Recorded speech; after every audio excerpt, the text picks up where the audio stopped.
قناة فن تربية الحمام هي دليلك الشامل في تربية الحمام بكل أنواعه، ومش بس كده، كمان بنقدم لك تربية الأرانب بكل أنواعها، وتربية عصافير الزينة بكل أنواعها، وكمان بنقدم لك تربية الفراخ البيضة والساسو والبط والديوك الرومي. كل ده عملناه داخل القناة بتاعتنا، وكمان وفرنا لحضرتك رابط موقع إلكتروني خاص بالقناة، هتلاقوا موجود عليه جميع المقالات الحصرية بتاعة القناة بتاعتنا. السلام عليكم ورحمة الله وبركاته. ازيكم يا جماعة؟ عاملين ايه؟ يا رب دايما تكونوا بخير وبصحة وسعادة ان شاء الله. رجعنا لكم تاني في يوم جديد وفي فيديو جديد، وان شاء الله هنتكلم النهاردة عن ازاي تخلي عصافيرك الاسترالي او العصافير الكوكتيل او ايا كان نوع العصافير اللي عندك كان شغال ومنتج وقطع بيض، ازاي نرجعه شغال تاني. انا نزلت على القناة قبل كده فيديوهات شورتز صغيرة شرحت فيها الموضوع باختصار وبدون تفاصيل وتعمق في الموضوع. ان شاء الله النهاردة بقى الفيديو ده هيكون فيديو شامل فيه كل العلاجات اللي انا اتكلمت عليها، في كل حاجة من الالف للياء. اول حاجة كده مع بعض يا جماعة، ده جوز عصافير كوكتيل. تمام، الجوز ده كان شغال ومنتج وزي الفل، بس للاسف الشديد جه عليه وقت قطع بيض، بطل يبيض لوحده. طيب ايه بقى العوامل اللي انت تعملها مع جوز العصافير لو قطع بيض؟ ده ان شاء الله اللي هنتكلم فيه في الفيديو ده. بس لو انت اول مره تشوف الفيديو بتاعنا ما تنساش تشترك في القناه وتفعل زر الجرس على الكل عشان خاطر يوصلك كل ما هو جديد ومميز. ويلا بينا نخش على الفيديو بتاعنا. اول حاجه كده عملتها مع جوز العصافير دول، او اول حاجه تعملها مع جوز العصافير بتوعك لو هم كانوا شغالين قبل كده وبايضين عندك ومنتجين عندك مطلعين الايه قبل كده عندي كذا مره، وبعد كده قطعوا بطلوا يبيضوا، تعمل ايه؟ اول حاجه بنشيل البياضه بتاعتهم. دي البياضه بتاعت الكوكتيل بنشيلها، وبعد ما نشيلها انا خدتها رشيتها ب اكتوماسفين 5% عشان خاطر الحشرات وكده، ورشيتها بالبوتكس كمان البيطري، ورشيتها وظبطتها من جوه ومن بره، وشمستها 3 4 ايام في الشمس، وفرشت لها زي ما انتم شايفين نشاره خشب اهو في الداخل، وحضرتها عشان ان شاء الله هنركبها لهم تاني. تمام، يبقى انت كده خلصت من قصه البياضه. الحاجه اللي بعد كده بقى، اول حاجه كده معانا هتديهم سترات البرازين. ده دواء بيطري اسمه سترات البرازين. ده دواء مسحوق بودره ماشي للديدان الطفيليه اللي جوه الامعاء بتاعه الطائر. يعني ايه الكلام ده؟ يعني ممكن يكون جوز العصافير دول عندهم في بطنهم ديدان، وارد جدا. الديدان دي يا جماعه بتتغذى على الاكل اللي احنا بنحطه للعصافير بتاعتنا، بتتغذى عليها. فمعنى ان في ديدان يبقى انسى حاجه اسمها العصافير تبيض. هنديهم ايه في البدايه كده؟ اول حاجه كده ومشي بالترتيب اللي انا بقول لك عليه بالظبط. هنديهم طرف معلقه شاي صغيره كده، ربع معلقه كده على سقايه الميه بتاعتهم، على عطش وعلى جوع الصبح، على عطش وعلى جوع، عشان خاطر لو في اي ديدان تموت. طيب بعد كده تاني يوم هنديهم فيتامين ألف د 3 ه 3 ب، فيتامين ألف د 3 ب بيطري، ألف د 3 ه بيطري. تمام، وه سيلينيوم بيطري.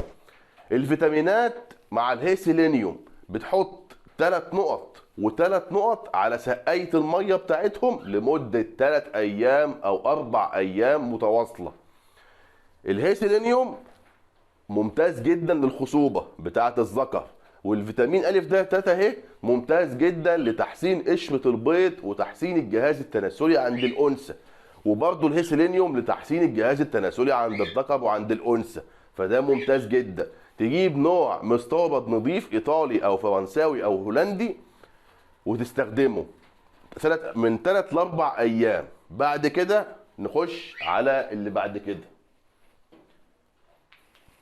ده مسحوق موجود عند اي صيدليه بيطريه اسمه بانش.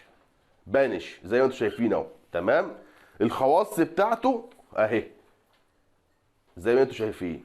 طيب ده ايه؟ ده مسحوق يا سيدي، موجود فيه فسفور وموجود فيه بيقول لك كمان لمساعده على الهضم والاملاح المعدنيه وفيتامينات عاليه التركيز. طيب اقول لك كده الفيتامينات اللي فيه: مجموعه فيتامينات الف موجوده، فيتامين د 3، فيتامين ه، فيتامين ك 3، فيتامين ج، فيتامين ب 12، موجود في حديد، موجود في سيلينيوم، موجود في فوسفور، موجود فيه كمان كوبلت، موجود فيه انواع كتير وعناصر كتير. طيب ده بيكون لتحسين النمو عند العصافير. لو في اي خلل، في اي مشاكل، في اي نقص في العناصر اللي موجوده عند العصافير، البانش ده بيعوضهم. وسعره مش غالي، تقريبا في حدود 5 جنيه مصري او 6 جنيه مصري، اقل من ربع دولار. تمام. بتستخدمه برضو ده بودر مسحوق، طرف معلقه شاي صغيره اقل من الربع على سقايه الميه بتاعت جوز العصافير اللي عندك لمده يومين ورا بعض. تمام.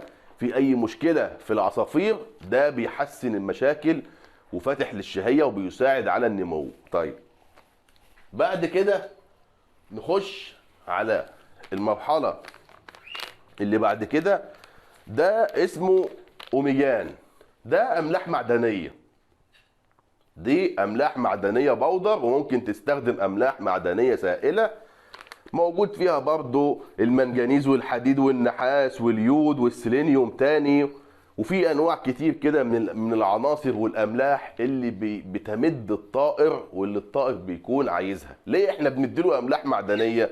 عشان خاطر الطائر ده او العصفور ده احنا حابسينه، طالما محبوس لازم ياخد املاح معدنيه، لان هو لما بيكون مطلوق طاير في الجو هو بيروح يملح، بيبقى جسمه ناقصه حاجات وعناصر هو بيجيبها من الطبيعه، احنا بنعوضها له بالاملاح المعدنيه. تمام. لمده يومين نفس الطريقه، ربع معلقه صغيره على سقايه الميه. طيب بعد كده بنديهم يوم خل تفاح. بعد القصه دي بنديهم يوم كمان خل تفاح.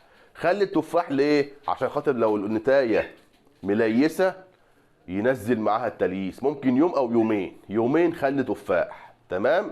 عشان لو النتايه بتاعت العصفوره مليسه ومربيه دهون كده على المبيض وبتاع، خل التفاح بيذوب الدهون وبيذوب الدهون، وكمان مضاد للسموم، بيخلي النتايه لو فيها شويه دهون تخف شويه. طيب عملنا كل ده؟ يا عم محمد احنا كده عملنا كل ده.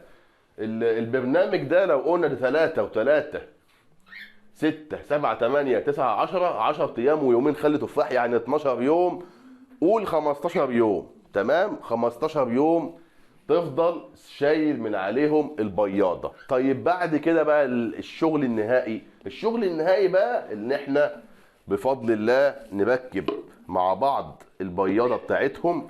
كده احنا ركبنا لهم البياضه زي ما انتم شايفين اهو، ودلوقتي ان شاء الله هيكونوا جاهزين للشغل. تمام. احنا بنحط نشاره خشب في البياضه، في الشتاء بتكون النشاره كتير شويه عشان خاطر الجو بيكون برد، وان شاء الله ربنا يسهل لهم ويشتغلوا. هم كده زيفين، اخدوا جرعه مضاد، اخدوا جرعه فيتامينات، اخدوا جرعه هي سيلينيوم للخصوبه، اخدوا جرعه ديدان، اخدوا جرعه املاح معدنيه، اخدوا كمان جرعه خل تفاح لتسييح اذابه الدهون اللي عندهم. كده احنا عالجنا يعتبر جميع المشاكل اللي بتصيب العصافير اللي قطعت بيض. يبقى احنا كده عملنا كورس كامل من اول وجديد، ورجعنا العصافير بتاعتنا ان شاء الله زيرو. زي ما انتم شايفين اهو، هم حاليا بيكتشفوا الذكر واقف اهو عند البياضه بيكتشف البياضه، هو لسه مستغربها، لسه بقى ايه، احنا حاطينها جديد، احنا بقالهم 15 يوم ما عندهمش البياضه، فحاليا هم بيكتشفوها. ان شاء الله احنا هننتظر ان شاء الله ان هم يبيضوا، وباذن الله هيكون في فيديو تاني اول ما هيبيضوا. هم اهو حاليا ايه واقفين على الباب اهو، هتلاقوا بعد كده الذكر دخل جوه البياضه الذكر اللي بيخش الاول يكتشف البياضه ويخبط فيها كده من جوه ويطمن ان هي كويسه وما فيهاش حاجه وبتاع تمام التمام. بعد كده يبدا يغرد للنتايه للانثى ان هي تخش البياضه هي كمان، وبعد كده ان الانثى هتخش البياضه ويتم عمليه التلقيح ويتم تجهيز العش. يمسك الخشب النشاره يكسر فيها الذكر ويطلع النشاره بره في الارضيه بتاعت السلاكه نفسها بتاعت القفص بتاعه، ويقعد يفضل يكسر فيها. ده لو انت لقيت العصافير بتاعتك بتعمل كده افهم ان على طول بيجهزوا العش وان شاء الله داخلين على بيض وهيبيضوا. ده كده كانت الحلقه بتاعتنا النهارده. يا ريت تكونوا استفدتوا من الحلقه بتاعتنا النهارده وتكونوا عرفتوا احنا عملنا ايه.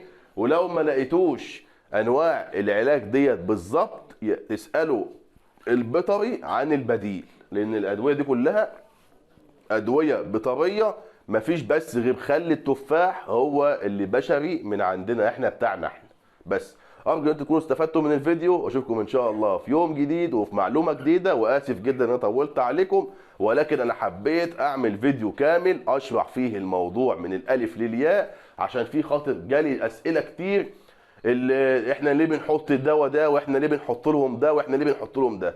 ارجو ان انتم تكونوا فهمتوا احنا ليه بنحط الادويه دي كلها. اشوفكم ان شاء الله في يوم جديد. الى اللقاء.